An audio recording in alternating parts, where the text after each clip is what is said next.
You travel 250 days a year.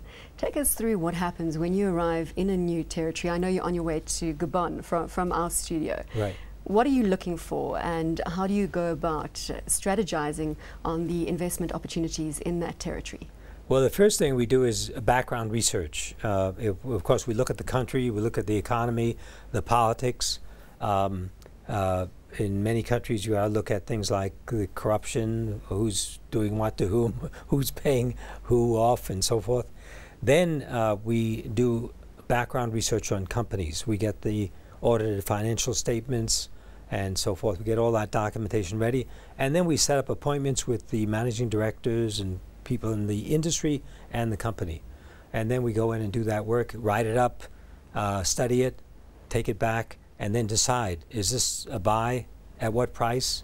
And then we make our decisions on that basis. With big reward, obviously comes big risk. Some emerging markets that have imploded on you?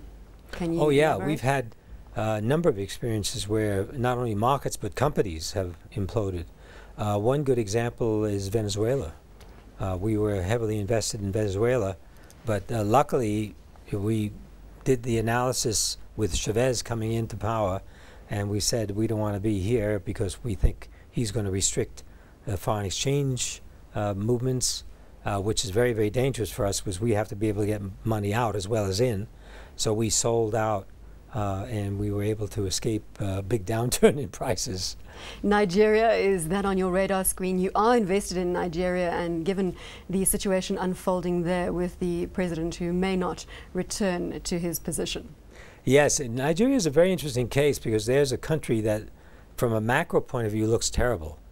But from a micro point of view, there are points of excellence.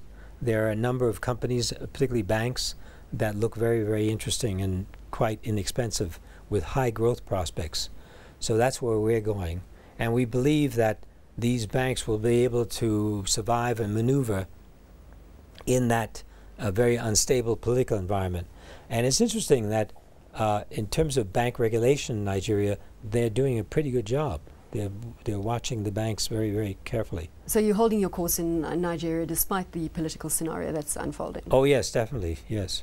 Coming back to your general investment philosophy in emerging markets, the time it takes to survey arena. Now, I just did a quick calculation. If you're in the air 250 days of the year, how much time do you actually spend on the ground in a territory? Well, usually, I mean, if you're going across continents, it's a day lost, and then maybe another day to recover from jet lag. But all the rest of the time is on the ground. I mean, you know, I maybe would spend 2 weeks really in the air, moving from one place to the other in 1 year, but then all the rest of it is on the ground.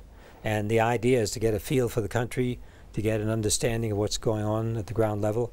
But then you must remember, we've got offices all over the world. We've got 15 offices in Latin America, Africa, Asia, Eastern Europe, Russia. So we have people who are constantly looking at what's happening on the ground. There's a dearth of research in emerging markets, and that is obviously well known. How do you sniff out those opportunities? How do you know which companies to approach in the first place? Is it because your teams are deployed on the ground in those territories? That's right. That's one thing. And the other thing is we keep centrally in Singapore a database of 21,000 securities, emerging market securities all over the world. And we're constantly updating that. Of course, getting feedback from people in the arenas where we're investing and where we're looking.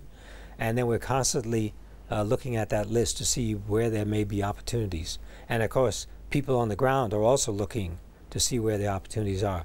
And the real challenge is not so much to find opportunities, but to eliminate those which may be too dangerous. And of course, being in this business for over 20 years now, there are a lot of companies we wouldn't touch with a 10-foot pole because we know the people behind them are not good people to invest with.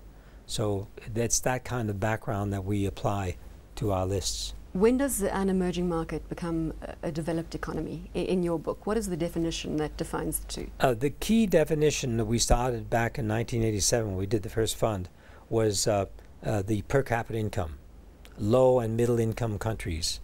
So that definition is changing. Of course, the water level is rising. But I would say countries with a GDP per capita of over 10,000 US maybe would be, but of course the definition is shifting as we speak.